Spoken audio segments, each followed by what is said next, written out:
સમાજ માટે મહત્વનો સંદેશ આપતા રાજુલા ખાંભા જાફરાબાદના ધારાસભ્ય હીરાભાઈ સોલંકીએ માતાપિતાને પોતાના દીકરા દીકરીઓ પ્રત્યે વધુ જાગૃત રહેવાની અપીલ કરી છે। તેમણે જણાવ્યું કે માતાપિતાએ પોતાના બાળકો કોની સાથે રહે છે, ક્યાં જાય છે અને શું કરે છે તેની સતત જાણકારી રાખવી જોઈએ। સાથે જ બાળકોને સારા સંસ્કાર, યોગ્ય માર્ગદર્શન અને ગુણવત્તાયુક્ત શિક્ષણ આપીને જવાબદાર નાગરિક બનાવવાની જવાબદારી પણ પરિવારની છે। તેમણે સમાજને સંદેશ આપતા કહ્યું કે જાગૃત પરિવાર જ સશક્ત સમાજનું નિર્માણ કરી શકે છે। મિત્રો, સમાજે તો ઘણું બધું આપ્યું છે,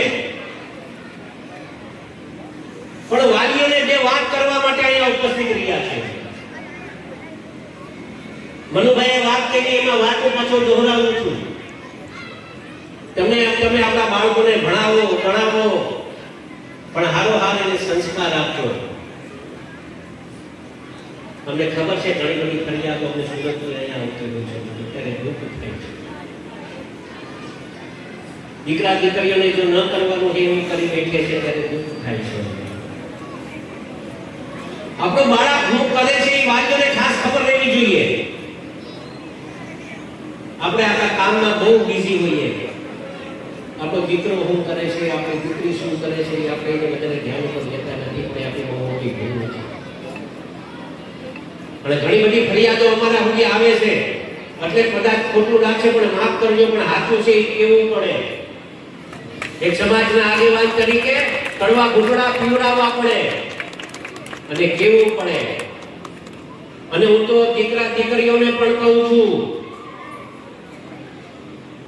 કે તમારી જે આ સક્સેસ છે ને, તમે જે આટલા 99 લાવ્યા, 98 લાવ્યા, 97 લાવ્યા, 96 લાવ્યા, તમારા વાલીઓ ભણાવે છે, જરા પાછળ વળીને જોજો તો ખરા।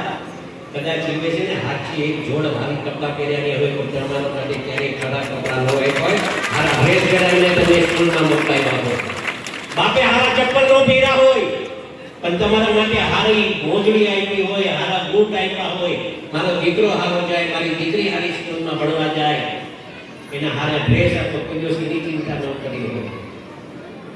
પાછળ ફરીને જોજો, તમારા વાલીઓ, તમારો બાપ કઈ રીતે હીરા ઘસતો હોય અને તમે સ્કૂલમાં ભણાવવા માટે ફી એકત્રિત કરતો હોય, કદાચ એનું વિચારજો મિત્રો।